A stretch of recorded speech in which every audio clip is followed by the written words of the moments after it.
tous, je suis Yeselga, je suis femme de Dieu, je suis coach en nutrition et bien-être depuis 2020. Je suis auteure d'un ouvrage qui s'intitule Fibromium, l'accompagnement naturel avec la naturopathie pour améliorer votre qualité de vie. Alors j'accompagne des femmes depuis 2020 parce que j'ai eu à cœur ces femmes, j'ai eu à cœur la souffrance de ces femmes. Pourquoi? Parce que j'avais quelqu'un de très proche qui souffrait de cette pathologie et avec qui j'avais une relation d'aide et que je voyais perdre souvent des bébés. Et c'était très compliqué pour cette personne et même pour moi qui priais, qui jeûnais avec elle et qui voyait finalement ses enfants ne pas rester. Et un jour, j'ai demandé à Dieu de me montrer. J'ai dit à Dieu, il y a quelque chose, il y a sans doute quelque chose qu'on peut faire, qu'on peut tenter, qu'on peut essayer, qui ne soit pas médical, parce que la personne avait déjà eu plusieurs opérations, plus de 3. Les médecins ne pouvaient plus opérer, ne le souhaitaient plus. Et, euh, et la personne était dans une détresse de ne pas pouvoir avoir cet enfant rêvé.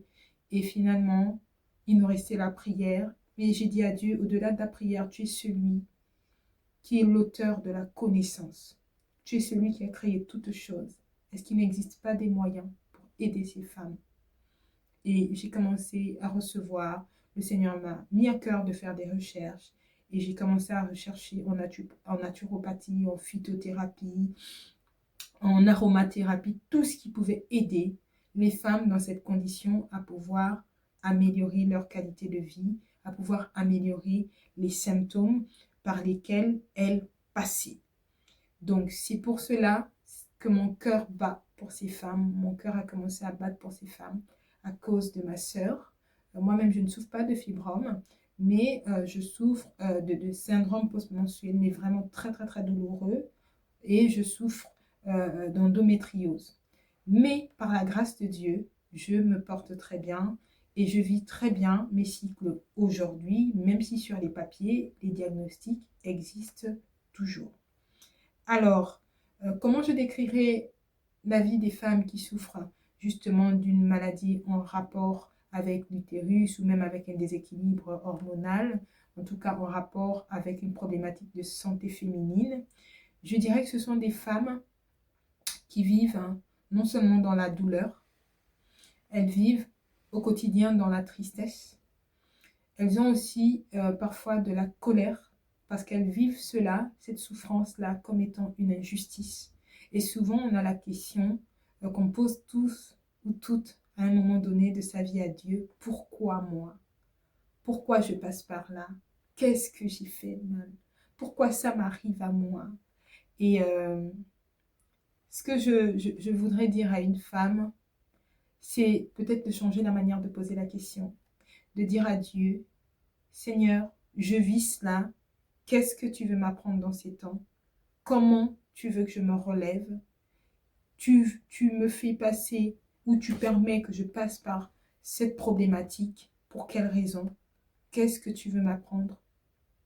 Le Seigneur a sans doute quelque chose qu'il veut vous donner pendant ces temps, qu'il veut vous apprendre pendant ces temps, qu'il veut lever pendant ces temps dans votre vie. Et il faut peut-être changer de façon de poser la question. Alors ensuite, on va parler un peu de ce que vivent les femmes qui ont un problème avec leur santé féminine. Ces femmes-là, au-delà de la douleur dont j'ai déjà parlé, il y a un sentiment de honte aussi au quotidien qu'elles peuvent avoir. Honte parce que c'est pas facile d'avoir des saignements abondants, par exemple pour celles qui ont comme symptôme les saignements abondants. On peut se tâcher quand on est au travail, vivre une journée complète avec son esprit qui est complètement dans la paix. C'est quasi impossible parce qu'on se pose tout le temps la question de savoir est-ce que je suis propre. Mais on est gêné d'aller demander à une autre femme ou à quelqu'un d'autre est-ce que tu peux regarder s'il te plaît si je suis pas tachée. Donc on a toujours une petite forme d'inquiétude par rapport justement à notre apparence. On s'inquiète toujours de ne pas justement avoir un flux trop abondant qui va déborder devant les gens. Et donc, les journées au travail sont compliquées quand on sait qu'on doit aller au travail pendant nos règles.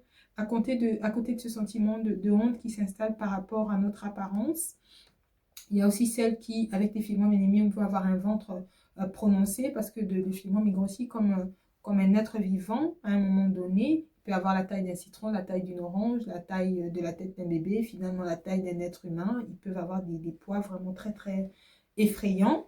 Et il y a des femmes aussi qui ont le sentiment de honte à cause de leur apparence. Parce qu'elles ressemblent finalement à des femmes enceintes et des femmes enceintes qui n'accouchent jamais. Une fois, j'ai accompagné une dame qui me disait « Tout ce que je souhaite, c'est ne plus avoir ce ventre et pour que les gens ne me regardent plus de cette manière. » Donc, son problème pour se faire accompagner et prendre justement l'alimentation, l'accompagnement nutritionnel qui allait avec, c'était pas à cause des douleurs, c'était pas à cause des saignements, c'était pas à cause des inconvénients physiques, mais c'était plutôt moral. C'était à cause justement du regard que les gens portaient sur elle. C'est ça qui posait une difficulté dans la vie de cette dame. Et ces femmes-là, ce qui est difficile pour elles au quotidien, c'est ça. C'est le regard des gens, c'est le sentiment de honte. C'est aussi parfois le sentiment de solitude parce qu'on se dit que ce qu'on vit, les autres ne nous comprennent pas. Parce que quand on va expliquer ce qu'on vit aux femmes autour de nous, à nos mères, nos sœurs, etc., on banalise énormément la souffrance et la douleur de ces femmes-là parce qu'on va vous dire « Ah ben c'est normal, t'es pas la seule à avoir mal, c'est normal d'avoir mal, c'est normal de souffrir pendant ces règles, c'est normal de souffrir pendant cette période. » Mais non, pas du tout. La souffrance n'est pas normale. La douleur n'est pas normale pendant un cycle menstruel. Lorsqu'on a mal, c'est qu'il y a un problème. Soit il y a un problème de déséquilibre hormonal, soit il y a un autre problème, mais il faut vérifier. C'est pas normal d'avoir mal pendant ces règles. Ce n'est pas normal d'avoir mal en dehors de ces règles. Ce n'est pas normal d'avoir mal tout court. Sauf que nous, en Afrique, vu qu'on est quasiment 50% des femmes afrodescendantes en Afrique ou ailleurs à souffrir justement de fibromes ou de myomes ou même d'endométriose ou de syndrome prémenstruel très douloureux, ben, on s'est dit que c'était normal, que c'était commun. Vu que c'était commun, c'est que c'est normal, c'est que tout le monde est comme ça et c'est qu'il n'y a pas de problème. Mais non, il y en a. Il y a un problème. Il faut aller vérifier. Qu'est-ce que les gens ne comprennent pas souvent au sujet de ces femmes-là? Ils ne comprennent pas souvent que c'est des femmes qui doivent se battre pour avoir de l'énergie pendant toute une journée. À cause du fait, pour certaines, qu'elles ont des saignements très abondants, elles vont se retrouver justement très très souvent anémiées. Autour de 5-6 d'hémoglobine, 7 hémoglobine, en tout cas n'ont jamais un taux d'hémoglobine normal, donc pour une femme, 13 d'hémoglobine dans le corps. Donc ça va engendrer beaucoup de fatigue. Et donc les autres ne vont pas comprendre pourquoi elles n'arrivent pas à tenir leur maison, pourquoi parfois elles sont fatiguées. Ça va engendrer du stress. Les gens ne vont pas comprendre pourquoi elles sont tout le temps nerveuses, pourquoi elles sont stressées. Mais déjà, c'est hormonal. Ensuite, quand on n'est pas bien, quand on est fatigué au quotidien ou quand on a mal tout le temps, soyez pas étonnés justement que la personne ne soit pas de très bonne humeur. Et du coup, les gens ne comprennent pas ça. Ils vont trouver que c'est des personnes peut-être qui font des chichis. Les gens ne comprennent pas aussi parfois la tristesse des femmes qui ont une problématique de santé féminine. Beaucoup sont tristes justement que leur état justement soit quotidiennement comme ça, que ça ne s'améliore pas parce que les problématiques de santé féminine, c'est des maladies qui sont chroniques.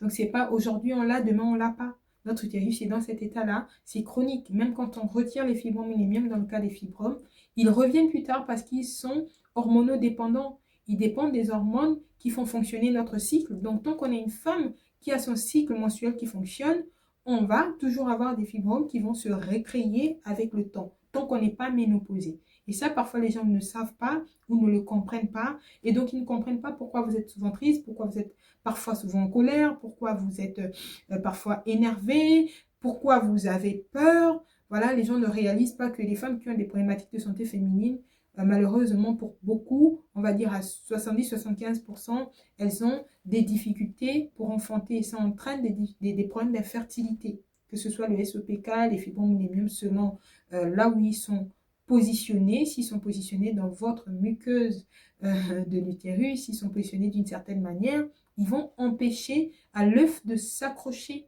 et de grandir. Ils vont empêcher au bébé d'arriver à terme. Et vous allez voir beaucoup de femmes qui ont un certain type de fibrome avoir des fausses couches tout le temps. Les bébés ne vont pas atteindre 4 mois parce que le fibrome grossit en même temps que le bébé, pousse le bébé et le font tomber et le font sortir. Ils sont une gêne. Et les gens ne vont pas comprendre pourquoi vous avez des peurs. Les gens ne vont pas comprendre pourquoi vous êtes attristés. Et ce que les gens devraient comprendre, c'est que les maladies féminines, de problématiques de santé féminine en rapport avec l'utérus, c'est chronique. C'est tout le temps. À partir du moment où vous savez que vous êtes comme ça, que c'est diagnostiqué, c'est toute la vie. Et donc, il faut accompagner ces femmes. Il faut les aider psychologiquement. Il faut les aider à être dans la joie. Il faut les aider à avoir de la paix. Il faut leur parler de foi. Il faut les encourager à prier, à croire en Dieu. Et non pas avoir un regard de jugement sur elles. Et non pas avoir justement un comportement de critique face à elles. D'accord? C'est quelque chose qu'il faut qu'on change dans notre environnement. Juger ces femmes en se disant ah ben elles se plaignent trop, ah ben elles n'ont rien, ah ben c'est normal d'avoir de la douleur. Non, non, non, pas du tout. Et ces femmes vont aussi avoir un problème de culpabilité parfois. Pour celles qui ont du mal enfant, elles vont se culpabiliser, se dire c'est de ma faute, je ne suis pas normale, pourquoi j'arrive pas à faire un enfant, pourquoi X ou Y en ont fait. Non, pas du tout mes sœurs. Il ne faut pas vous culpabiliser. Ce n'est pas de votre faute. Mais vous êtes dans cet état-là, il faut rechercher des solutions. Non seulement auprès de Dieu, demandez à Dieu la guérison comme la femme à la perte de sang pour que votre utérus retrouve une santé excellente et Dieu est capable de le faire. Et il faut aussi chercher des solutions naturelles pour aller mieux. L'alimentation permet d'aller mieux. L'alimentation permet de freiner justement l'hormone qui est responsable de la création et du fait, par exemple, que les fibromes grossissent ou de la douleur dans l'endométriose ou de la douleur dans le syndrome post-menstruel. D'accord? Toute cette inflammation est engendrée par ce qu'on appelle l'œstrogène, l'hyperostrogénie, quand on a trop d'œstrogène dans le corps. Alors, il faut chercher des solutions pour évacuer cet oestrogène naturellement, ou alors il faut chercher des solutions pour éviter de rajouter de l'œstrogène dans notre corps. Et il existe des aliments, justement, qui naturellement sont chargés en oestrogène. On les appelle des aliments phyto-oestrogéniques, comme l'arachide, comme le maïs, comme le blé, si vous avez des fibromes et des myomes ou de la douleur pendant les règles et que vous mangez du pain blanc, que vous mangez de la pâte d'arachide, que vous mangez du maïs, il y a plein d'aliments comme ça. Ils sont tous listés dans le livre que j'ai écrit. Vous allez avoir de la douleur tout le temps, vous allez avoir de l'inflammation. Donc, de là où vous êtes, essayez de trouver un nutritionniste ou un coach en nutrition ou rentrer en contact avec moi pour un accompagnement, mais il faut vous faire suivre pour éliminer tout ce qui peut engendrer que les fibromes se fabriquent, grossissent, ou alors que la douleur persiste dans les cas d'endométriose et de syndrome post-menstruel. C'est un travail de rééquilibrage hormonal. On va rééquilibrer vos hormones à travers l'alimentation, à travers des plantes, et ça va vous permettre d'aller mieux, de réduire un certain nombre de symptômes rattachés à ces maladies-là. Donc, moi, je vous encourage à garder la foi, à avoir l'espérance en Jésus, parce qu'il est capable de le faire. Alors, les besoins de ces femmes aujourd'hui, je pense qu'elles ont besoin d'accompagnement dans la prière, mais elles ont besoin aussi de professionnels de santé. Oui, le gynécologue diagnostique. Oui, le gynécologue vous opère. Oui, le gynécologue voilà, va vous expliquer un peu ce que c'est le fibrome, mais son rôle pour discuter avec beaucoup de gynécologues, ce n'est pas de vous parler d'alimentation, de nutrition, de changer de style de vie, de changer votre quotidien. Ça, c'est le rôle du coach en nutrition et bien-être ou alors le rôle du nutritionniste pour ce qui concerne seulement absolument la partie alimentation. Donc, il faut vous rapprocher de ces professionnels-là pour pouvoir aller mieux. En termes de matériel, pour aller mieux, vous allez avoir besoin, quand on a des problématiques de santé féminine, souvent de trouver des compléments alimentaires adéquats, quelle que soit la forme, gélules, gummies, infusions, etc., qui vont aider à rééquilibrer les hormones en plus d'un accompagnement alimentaire. Vous avez besoin justement d'aller vous former, que ce soit avec moi ou avec qui que ce soit d'autre, en nutrition. Savoir qu'est-ce que je dois manger dans mon état, dans ma problématique à moi. Les gens parlent de manger équilibré, mais manger équilibré, c'est un terme générique. Il faut manger équilibré par rapport à votre pathologie. Quand on est diabétique, on ne mange pas comme quand on est hypertendu, on ne mange pas comme quand on est obèse, on ne mange pas comme quand on a des fibromes, on ne mange pas comme quand on a... Chaque pathologie va avec une alimentation bien spécifique pour aller mieux. Donc, formez-vous, renseignez-vous, d'accord? Alors, si on s'implique un peu plus pour ces femmes, ce qui pourrait changer, c'est de mettre en place justement des temps de formation à distance ou en physique, où on sensibilise sur des problématiques de santé féminine et où on les équipe à pouvoir se prendre en charge toutes seules. On les équipe sur ce qu'elles doivent manger, ce qu'elles doivent éliminer, comment elles doivent vivre à partir du moment maintenant où elles savent qu'elles ont ces problématiques pour avoir une meilleure qualité de vie, être moins stressées, avoir la paix, être physiquement en bonne santé. Si vous êtes très anémie, voilà, on va vous dire ce qu'il faut manger, ce qu'il faut rajouter à votre alimentation pour retrouver de l'hémoglobine, pour retrouver de la force, pour retrouver de la pêche, etc.